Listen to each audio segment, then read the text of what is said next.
আন্তর্জাতিক সপ্তাহ ১ থেকে ৫ই মার্চ ২০২৫। তুরস্ক ছাড়া ইউরোপের নিরাপত্তা অকল্পনীয়। তুরস্ক ছাড়া ইউরোপের নিরাপত্তা অকল্পনীয় বলে মন্তব্য করেছেন দেশটির president Recep Tayyip Erdogan. Erdogan বলেন, তুরস্ক তার ইউরোপীয় ইউনিয়নের সদস্যপদের প্রক্রিয়াকে কৌশলগত অগ্রাধিকার হিসেবে দেখে, কারণ এটি ইউরোপের একটি অবিচ্ছেদ্য অংশ। তিনি বলেন, তুরস্ককে তার ন্যায্য স্থান না দিয়ে ইউরোপের গ্লোবাল অ্যাক্টর হিসেবে চালিয়ে নেওয়া ক্রমশ অসম্ভব হয়ে উঠছে। এরদোয়ান উল্লেখ করেন, ইউরোপকেও তুরস্কের অবস্থান সম্পর্কে সচেতন থাকতে হবে। তিনি বলেন, আমরা আশা করি আমাদের ইউরোপীয় বন্ধুরা এই বাস্তবতার মুখোমুখি হবে এবং দূরদৃষ্টি দৃষ্টিভঙ্গি নিয়ে আমাদের পূর্ণ সদস্যপদ প্রক্রিয়া এগিয়ে নেবে। ইউরোপে ক্রমবর্ধমান ইসলামোফোবিয়া নিয়ে তার উদ্বেগের কথা তুলে ধরে তিনি বলেন, পশ্চিমা দেশগুলোতে যেখানে লাখ লাখ মুসলমান বসবাস করে, সেখানে ইসলামোফোবিয়া এবং সাংস্কৃতিক বর্ণবাদ বিষের মতো ছড়িয়ে পড়ছে। এটা অগ্রহণযোগ্য যে আমাদের পবিত্র গ্রন্থ পবিত্র কোরআনের উপর ঘৃণ্য আক্রমণকে মতামতের স্বাধীনতার অজুহাতে ন্যায্যতা দেওয়া হচ্ছে। পূর্ব ভূমধ্যসাগর এবং অ্যাজিয়ান অঞ্চলে স্থিতিশীলতার পরিবেশ সংরক্ষণ করতে চান উল্লেখ করে প্রেসিডেন্ট এরদোয়ান বলেন, আমাদের প্রতিবেশী গ্রিসের সঙ্গে আমাদের সম্পর্কের ক্ষেত্রে পারস্পরিক পদক্ষেপের মাধ্যমে আমরা যে ইতিবাচক পরিবেশ তৈরি করেছি তা সংরক্ষণের পক্ষে আমরা বলকান অঞ্চলে স্থিতিশীলতার রক্ষায়ও অবদান রাখি। এর আগে তুরস্কের প্রেসিডেন্ট রিসেপ তাইপ এরদোয়ান বিশ্বব্যাপী সিদ্ধান্ত গ্রহণ ব্যবস্থায় মুসলিমদের ন্যায্য প্রতিনিধিত্বের আহ্বান জানিয়েছেন। একই সঙ্গে তিনি জাতিসংঘ নিরাপত্তা পরিষদের সংস্কারের গুরুত্ব তুলে ধরেছেন। রাজধানী আঙ্কারায় রাষ্ট্রদূতদের সঙ্গে ১৬তম ঐতিহাসিক ইফতার ডিনারে বক্তৃতাকালে তিনি এই কথা বলেন। তিনি বলেন, বিশ্বের জনসংখ্যার ১/৪ মুসলিমদের তাদের প্রাপ্য প্রতিনিধিত্ব করা উচিত। তিনি আরও বলেন, বিশ্বব্যাপী সিদ্ধান্ত গ্রহণ ব্যবস্থাগুলো বিশ্বের পরিবর্তিত পরিস্থিতির সঙ্গে খাপ খাইয়ে নিতে অনেক সময় লেগেছে। এরদোয়ান বলেন, জাতিসংঘের নিরাপত্তা পরিষদে ভেটো ক্ষমতা সম্পন্ন একটি ইসলামী দেশ থাকা কেবল একটি প্রয়োজনীয়তা নয়, বরং একটি বাধ্যবাধকতা। ইসলামোফোবিয়া, অভিবাসন বিরোধী মনোভাব এবং বাণিজ্য যুদ্ধ নিয়ম ভিত্তিক আন্তর্জাতিক ব্যবস্থাকে অচলাবস্থার দিকে ঠেলে দিচ্ছে উল্লেখ করতে এরদোয়ান বলেন, এই আদর্শ জঙ্গলের আইনের পথ প্রশস্ত করে। তুরস্কের প্রেসিডেন্ট সতর্ক করে বলেন, একটি কঠোর অন্যায্য আন্তর্জাতিক ব্যবস্থা তৈরি করা হচ্ছে, যেখানে দুর্বলদের কষ্ট ভোগ করতে হবে। যদি নিয়ন্ত্রণ করা না হয়, তাহলে এটি অনিবার্যভাবে রাজনৈতিক ও সামরিক বিস্ফোরণের দিকে পরিচালিত করবে, যার প্রাথমিক লক্ষণ ইতিমধ্যেই দৃশ্যমান। রাষ্ট্রকে এবার উচিত শিক্ষা দেওয়ার হুমকি উত্তর কোরিয়ার। ট্রাম্পকে সরাসরি হুমকি দিলেন কিমের বোন কিম ইয় জং। জানালেন, মার্কিন উস্কানি জবাব দেওয়া হবে, যা নিয়ে শোরগোল বিশ্ব রাজনীতি। সম্প্রতি দক্ষিণ কোরিয়া এয়ারক্রাফট ক্যারিয়ার পাঠিয়েছে আমেরিকা, তাতেই ক্ষোভে পড়ছে কিমের দেশ উত্তর কোরিয়া। গত রোববার মার্কিন এয়ারক্রাফট ক্যারিয়ার দক্ষিণ কোরিয়ার বন্দর শহর বুসানে পৌঁছায়। দক্ষিণ কোরিয়ার প্রতি মার্কিন সমর্থন জানাতেই প্রতিশোধের নেশায় উন্মত্ত হয়ে পড়েছে উত্তর কোরিয়া। এ নিয়ে উত্তর কোরিয়ার সর্বোচ্চ নেতা কিম জং উনের বোন কিম ইয় জং বলেন, আমেরিকা ক্রমশ যুদ্ধের আশঙ্কা তৈরি করছে। তারা সমানে উস্কানি দিয়ে যাচ্ছে, যা ঠিক নয়। এরকম চলতে থাকলে উত্তর কোরিয়া চুপচাপ বসে থাকবে না, এর জবাব দেওয়া হবে শীঘ্রই। একই সঙ্গে কিম ইয় জং বলেন, আমেরিকা ও তার পেটোয়া দেশ দক্ষিণ কোরিয়া এখন সংঘাতের পথে হাঁটছে, আত্মঘাতী পথে চলছে তারা। তিনি বলেন, উত্তর কোরিয়া এখন সব বিকল্প খতিয়ে দেখবে, শত্রুদের আর ছাড় দেওয়া হবে না। ট্রাম্পকে উদ্দেশ্য করে কিমের বোন জানান, আমেরিকায় নতুন প্রশাসন আসার পর তারা উত্তর কোরিয়ার বিরুদ্ধে রাজনৈতিক ও সামরিক তৎপরতা বাড়িয়েছে।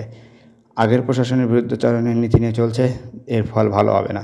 উল্লেখ্য, ট্রাম্পের সঙ্গে কিমের সম্পর্ক ভালোই ছিল। এর আগে ডোনাল্ড ট্রাম্প যখন প্রথমবার প্রেসিডেন্ট হয়েছিলেন, তখন তিনি উত্তর কোরিয়ার শাসক কিম জং উনের সঙ্গে শীর্ষ বৈঠকও করেছিলেন। এবারও ট্রাম্প আশা রাখছেন কিম জং উনের সঙ্গে দেখা করবেন তিনি। তবে এতে কিম জং উনের মত আছে কিনা তা এখনও জানা যায়নি। তবে বিশ্লেষকরা মনে করছেন, ট্রাম্পের সঙ্গে কিমের হারানো সম্পর্ক ফিরে আসতে পারে।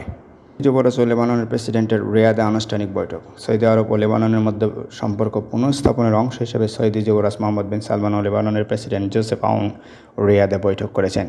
দীর্ঘ 8 বছর পর লেবানন থেকে কোনো প্রেসিডেন্ট সৌদি আরবে গেলেন, যা দুই দেশের মধ্যকার কূটনৈতিক সম্পর্ক জোরদারের নতুন পদক্ষেপ হিসেবে বিবেচিত হচ্ছে। গত সোমবার 4 মার্চ রিয়াদের আল ইয়ামামা প্রাসাদে সৌদি যুবরাজ মোহাম্মদ বিন সালমান প্রেসিডেন্ট জোসেফ আউনকে স্বাগত জানান। সৌদি পররাষ্ট্র মন্ত্রণালয় জানায়, এই সময় আউনের সম্মানে আনুষ্ঠানিক সংবর্ধনা দেওয়া হয় এবং উভয় নেতা গুরুত্বপূর্ণ বিষয়গুলো নিয়ে আলোচনা করেন। তবে বৈঠকের বিস্তারিত বিষয়ে কোনো তথ্য প্রকাশ করা হয়নি। জোসেফ আউনের জন্য এটি একটি গুরুত্বপূর্ণ সফর, কারণ এটি তার দায়িত্ব গ্রহণের পর প্রথম বিদেশ সফর। চলতি বছরের জানুয়ারিতে লেবাননের প্রেসিডেন্ট হিসেবে নির্বাচিত হওয়ার পর থেকে তিনি দেশটির রাজনৈতিক অচলাবস্থা নিরসনে কাজ করছেন। দীর্ঘ 8 বছর পর লেবাননের যে কোনো প্রেসিডেন্ট সৌদি সফরে গেলেন, যা বৈরুত রিয়াদ সম্পর্ক পুনরুদ্ধারে ইতিবাচক ইঙ্গিত বহন করছে। প্রেসিডেন্ট আউনের সফরের অন্যতম লক্ষ্য সৌদি আরবের সঙ্গে কূটনৈতিক ও অর্থনৈতিক সম্পর্ক জোরদার করা। উল্লেখ্য, গত মাসে নওয়াফ সালাম লেবাননের নতুন সরকার গঠন করেন, যা 2022 সালের পর দেশটির প্রথম সরকার। দীর্ঘদিনের রাজনৈতিক অচলাবস্থার পর নতুন সরকার ও প্রেসিডেন্টের এই উদ্যোগ লেবাননের স্থিতিশীলতার জন্য গুরুত্বপূর্ণ বলে মনে করা হচ্ছে। এই সফরের মাধ্যমে সৌদি লেবানন সম্পর্কে নতুন দিগন্ত উন্মোচনের সম্ভাবনা তৈরি হয়েছে। আউনের এই সফর লেবাননের অর্থনৈতিক পুনরুদ্ধার ও মধ্যপ্রাচ্যে কৌশলগত সম্পর্ক পুনরুদ্ধারে ইতিবাচক ভূমিকা রাখবে বলে আশা করা হচ্ছে। গ্রেফতারি পরোয়ানা, পালিয়েছে শ্রীলঙ্কার পুলিশ প্রধান। শ্রীলঙ্কার পুলিশ প্রধান দেশবন্ধু তেন্নাকুন নিখোঁজ। তার বিরুদ্ধে গত শুক্রবার গ্রেফতারি পরোয়ানা জারি করার পর থেকে তিনি নিখোঁজ। এই খবর দিয়েছে অনলাইন আরব নিউজ। এতে বলা হয়েছে, শুক্রবার তার বিরুদ্ধে গ্রেফতারি পরোয়ানা জারি পর রোববার তার সন্ধানে অভিযান পরিচালনা করেছে পুলিশ। একটি কুখ্যাত তল্লাশি অভিযান চলাকালে একজন কর্মকর্তাকে হত্যার ঘটনায় তার বিরুদ্ধে আদালত গ্রেফতারি পরোয়ানা জারি করেছে। অভিযোগ আছে 2023 সালের 31 ডিসেম্বর তিনি ওই তল্লাশি অভিযানের নির্দেশ দিয়েছিলেন। সেই থেকে আইজিপি দেশবন্ধু তেন্নাকুন নিখোঁজ। তিনি কোথায় আছেন তা কেউই বলতে পারছেন না। একজন সিনিয়র কর্মকর্তা বলেছেন, গ্রেপ্তারি পরোয়ানা অনুযায়ী গ্রেপ্তার করতে তার বাড়িতে অভিযান চালিয়েছিলাম আমরা, কিন্তু তিনি পলাতক, শুধু তার দেহরক্ষীদের রেখে গেছেন। তিনি আরও বলেন, 53 বছর বয়সী তেন্নাকুনের বিরুদ্ধে বিদেশ সফরে নিষেধাজ্ঞা আরোপ করেছে আদালত, যাতে তিনি দেশ ছেড়ে যেতে না পারেন। উল্লেখ্য, আইজিপি কলম্বোর একটি পুলিশ ইউনিটকে নির্দেশ দিয়েছিলেন অবকাশ যাপনের শহর ওয়েলিগামায় একটি হোটেল তল্লাশি চালাতে। অভিযোগ ছিল সেখানে বেআইনিভাবে মাদকের ব্যবসা হয়, কিন্তু স্থানীয় পুলিশ ছদ্মবেশধারী অপারেশনের বিষয়ে অবহিত ছিল না। ফলে রাজধানী থেকে যাওয়া একটি ইউনিটের সঙ্গে তাদের সংঘর্ষ হয়। এতে বন্দুকযুদ্ধে একজন কর্মকর্তা নিহত হন, অন্যজন গুরুতর আহত হন। তবে ওই হোটেলে কোনো মাদক পাওয়া যায়নি। 2023 সালের নভেম্বরে বিতর্কিতভাবে তেন্নাকুনকে পুলিশ প্রধান হিসেবে নিযুক্ত করা হয়। ফলে তার নিয়োগকে সুপ্রিম কোর্টে চ্যালেঞ্জ জানানো হয়। ফলে আদালত তাকে জুলাইয়ে সাময়িকভাবে বরখাস্ত করে শুনানি শেষ না হওয়া পর্যন্ত। সর্বোচ্চ আদালত অনুসন্ধানে দেখতে পেয়েছে যে একজন সন্দেহভাজনকে নির্যাতনের রেকর্ড আছে তেন্নাকুনের বিরুদ্ধে।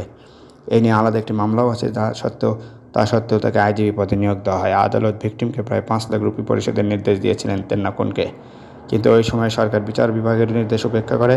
তারা তেন্নাকুনের বিরুদ্ধে শৃঙ্খলা বিরোধী অপরাধ থেকে সুরক্ষা দেয়। এরপর শ্রীলঙ্কার প্রেসিডেন্ট নির্বাচিত হয়েছেন বামপন্থী অনুরা কুমারা দিশানায়েকে।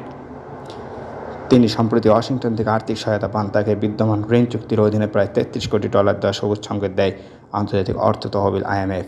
শ্রীলঙ্কার পারফরম্যান্স শক্তিশালী, একথা উল্লেখ করে IMF পরিচালনা পরিষদ সর্বশেষ 4 বছরের ঋণ চুক্তির অধীনে এই ঋণ দিতে রাজি হয়।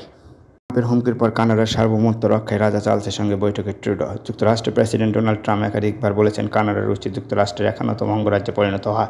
এরই পরিপ্রেক্ষিতে কানাডার প্রধানমন্ত্রী জাস্টিন ট্রুডো ব্রিটেন সফর করেছেন, যেখানে তিনি রাজা তৃতীয় চার্লসের সঙ্গে সাক্ষাৎ করেন। উদ্দেশ্য কানাডার স্বাধীনতা সার্বভৌমত্ব সুরক্ষিত রাখা।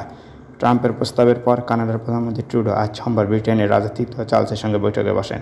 তিনি বলেন, এই বৈঠকে তার প্রধান লক্ষ্য হবে কানাডার সার্বভৌমত্ব রক্ষা করা, কারণ ট্রাম্পের সাম্প্রতিক মন্তব্যে কানাডাকে যুক্তরাষ্ট্রের 51তম অঙ্গরাজ্য হিসেবে পরিণত করার প্রস্তাব দেওয়া হয়। কানাডা একটি স্বাধীন দেশ হলেও এটি ব্রিটিশ ডমিনিয়নের অংশ হিসেবে বিবেচিত, অর্থাৎ কানাডার রাষ্ট্রপ্রধান হলেন ব্রিটেনের রাজা। তাই রাজা তৃতীয় চার্লস ব্রিটেনের রাজা হওয়ার পাশাপাশি কানাডারও রাষ্ট্রপ্রধান। এই নিয়ম অনুসারে ট্রুডো রাজা চার্লসের সঙ্গে বৈঠক করেছেন। গত সপ্তাহে রাজা চার্লস যুক্তরাষ্ট্রের প্রেসিডেন্ট ডোনাল্ড ট্রাম্পকে যুক্তরাজ্যের দ্বিতীয় রাষ্ট্রীয় সফরের জন্য আমন্ত্রণ জানান। বিশ্লেষকরা বলেছেন, ট্রাম্প যদি এই আমন্ত্রণ গ্রহণ করেন তবে তা ঐতিহাসিক হতে পারে। ব্রিটিশ প্রধানমন্ত্রী কিয়ার স্টারমার এই আমন্ত্রণপত্র হোয়াইট হাউসের ওভাল অফিসে ট্রাম্পের কাছে হস্তান্তর করেন। ট্রুডো জানিয়েছেন, আগামীকাল আমি মহামান্য রাজার সঙ্গে বৈঠক করতে উৎক্ষিপ্ত এবং আগের মতোই আমরা কানাডা ও কানাডাবাসী গুরুত্বপূর্ণ বিষয় নিয়ে আলোচনা করব। আমি নিশ্চিতভাবে বলতে পারি, কানাডীয়দের কাছে সবচেয়ে গুরুত্বপূর্ণ বিষয় হলো আমাদের সার্বভৌমত্ব এবং জাতীয় স্বাধীনতার পক্ষে দাঁড়ানো। ট্রুডো ইতিমধ্যে পদত্যাগ করেছেন, তবে তিনি নতুন প্রধানমন্ত্রী নির্বাচিত না হওয়া পর্যন্ত অন্তর্বর্তী প্রধানমন্ত্রী হিসেবে দায়িত্ব পালন করছেন। গত মাসে ট্রুডো বলেছেন, ট্রাম্পের কানাডাকে যুক্তরাষ্ট্রের 51তম অঙ্গরাজ্য করার চিন্তাভাবনা বাস্তব হলেও এটি মূলত কানাডার বিপুল প্রাকৃতিক সম্পদের সঙ্গে সম্পর্কিত। এদিকে ট্রাম্প বারবার বলেছেন, কানাডা যুক্তরাষ্ট্রের 51তম অঙ্গরাজ্য হয়ে গেলে দেশটির জন্য তা উপকারী হবে।